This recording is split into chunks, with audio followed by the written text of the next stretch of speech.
Hello students, welcome to geography class. Let's begin our geography syllabus.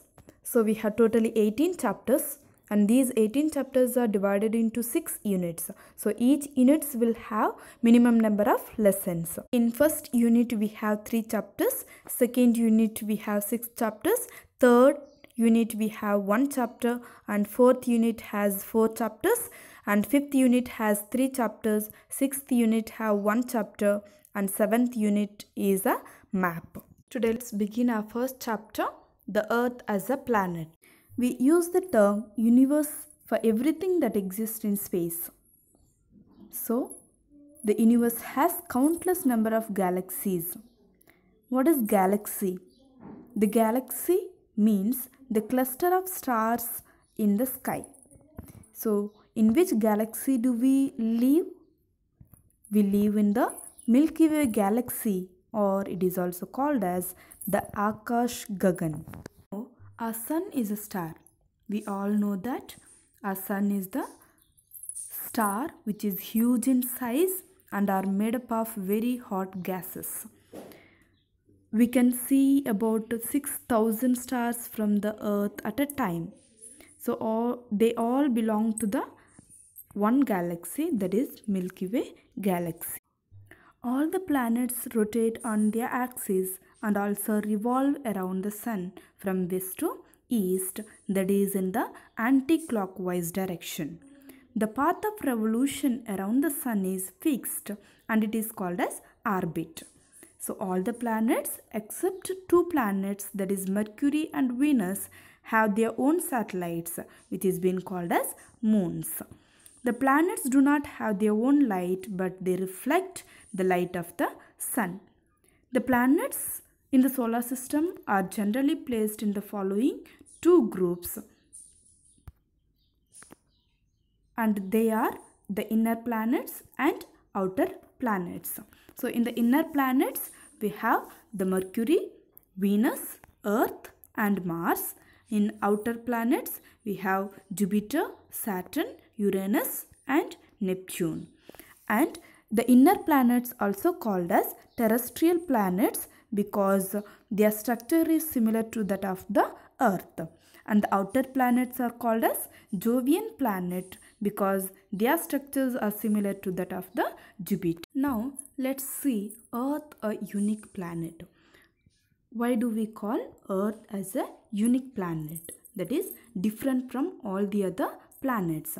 So what are the reasons which makes the Earth to stand as a unique planet? In the solar system, Earth is the 3rd planet from the Sun and it is the 5th largest planet and which is also called as the living planet. Earth is the home of humankind.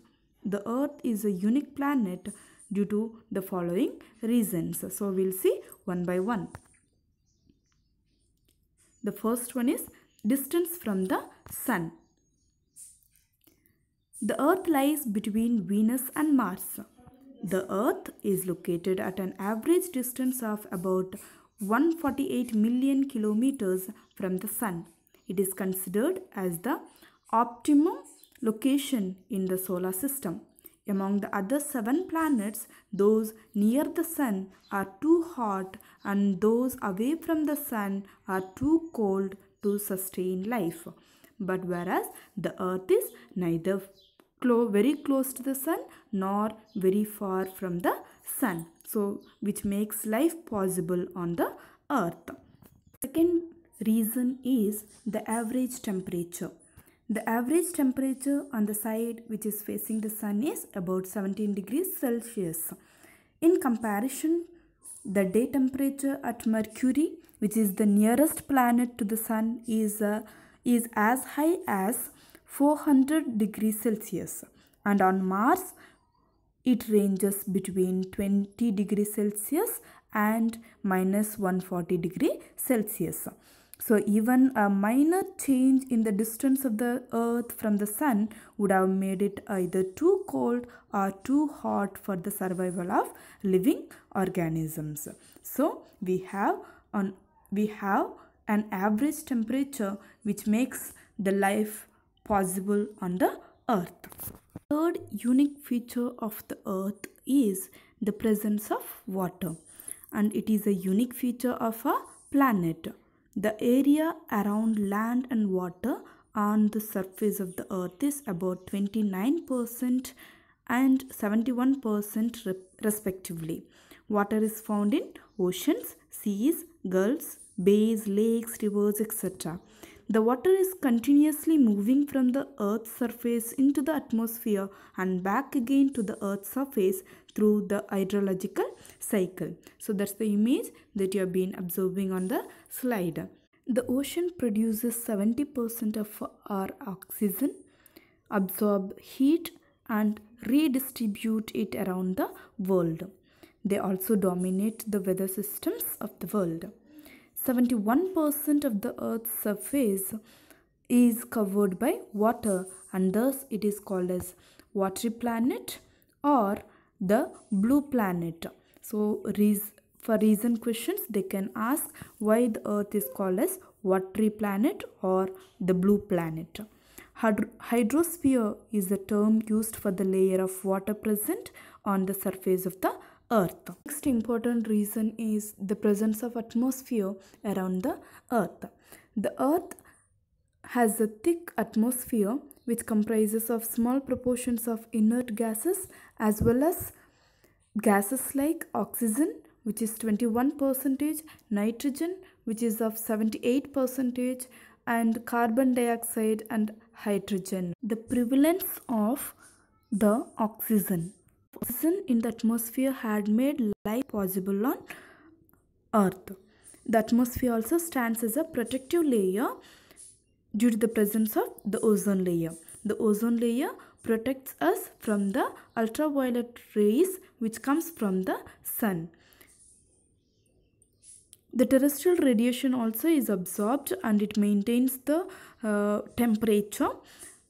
It keeps the earth warm at night and during the winter as well. So thus we have a moderate temperature due to the presence of atmosphere.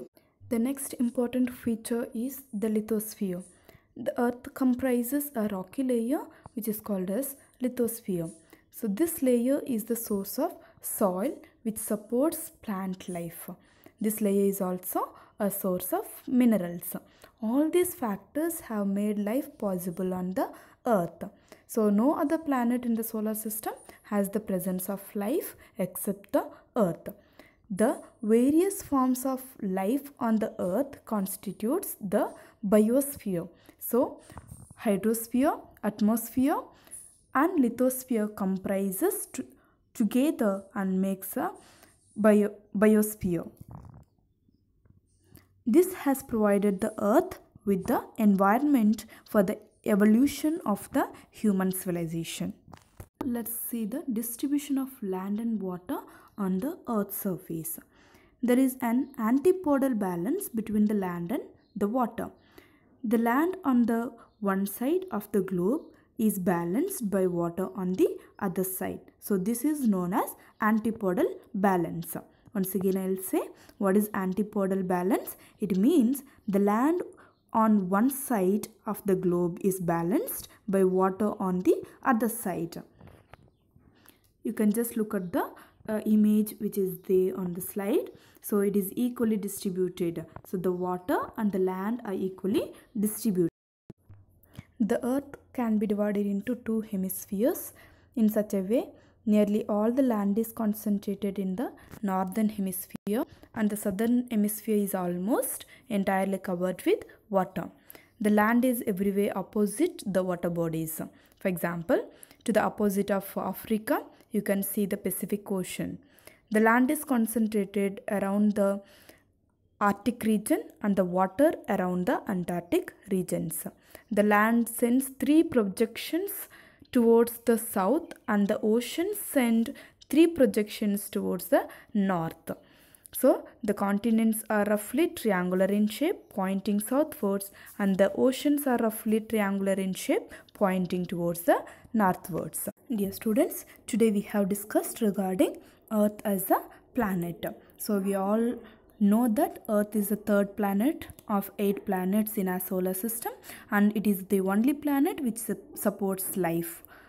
And some of the unique features of the Earth we have discussed in point wise. So just we'll recall it. So let's revise the points that we have discussed which speaks about the uniqueness of the Earth. So the first point we have discussed regarding the distance of the Earth from the Sun, the second the average temperature of the Earth, and the third one is the hydrosphere, that is water, which is primary factor which enables life on the Earth.